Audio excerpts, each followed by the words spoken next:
So this is full size? Full size. This is the Viceroy design mock-up here. It looks like an airplane, has a bow like a motorboat, adjustable foils like a high-performance racing sailboat, and electric motors for propulsion up to 180 miles per hour.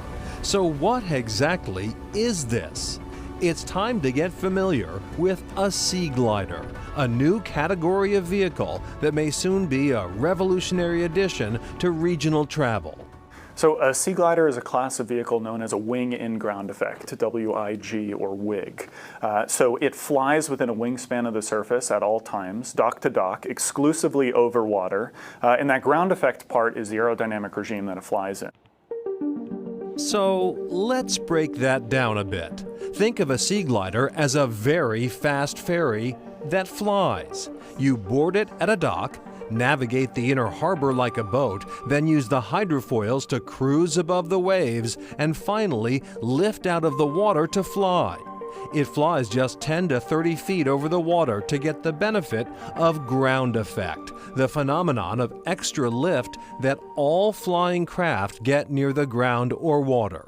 Anything flying, birds on the surface of the water, when you see them flying low over the surface like that, they're flying on this dynamic cushion of air called ground effect.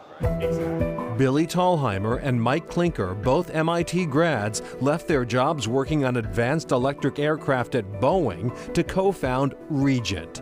After just 2.5 years, they already have $8 billion of pre-orders for nearly 500 Sea Gliders for operators serving markets like Hawaii, the Caribbean, and the English Channel. We grew up in the Boston area, so Boston to New York, or LA to San Francisco. These sort of regional routes, hundreds of miles. That's what we wanted to solve, where you're sitting in traffic no matter when you leave, you're sitting in the airport longer than you're in the airplane. Like, these are not the ways to travel these routes. There's clearly a better optimum there. 3, 2, 1. And a Sea Glider may be it. Regent's scale model proof of concept made a successful first flight last September. We knew exactly what to expect. That's from like the engineering standpoint, right? From an emotional standpoint, it was awesome, right? We had just, built this quarter scale prototype vehicle, got it out in the water, spent months testing it, learning about it, and solving the problems with it. And eventually, we got to see it fly for the first time. So it was an awesome day. A full-sized Sea Glider is under construction, and testing with crew will happen in 2024. Commercial delivery of the 12-seat Viceroy model should happen shortly thereafter, and the 100-seat Monarch could be delivered by the end of the decade. And this is not aviation. Maritime captains will be in the cockpits. Sea Gliders are firmly in the marine environment and regulated by the Coast Guard.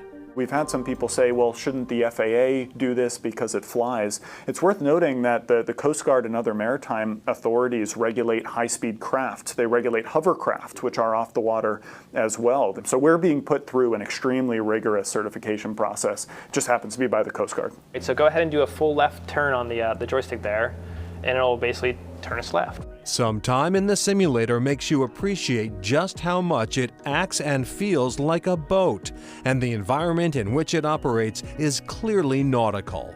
And now we're up in the foil mode, right? So the vehicle basically lifted itself up off the water. So right now the hull of the vehicle is off the water surface. The foils are underwater controlling us, but we are still driving a boat. Regent says that its Sea Gliders are half the cost of aircraft and 6 times faster than ferries, with less noise and no emissions. A green alternative to cars, trains, ferries, and commuter airlines.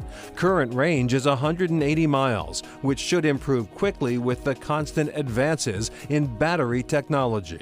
Commercial customers get really excited when we're like, we can half your operating costs with a vehicle that has 0 emissions and has extremely low infrastructure requirements, right? So you can make this accessible to everyone. You can run not only your routes today, but you can open up new routes in the future and take on new market share. And that is the 30,000-foot view of this potential travel game changer, or more accurately, the 30-foot view.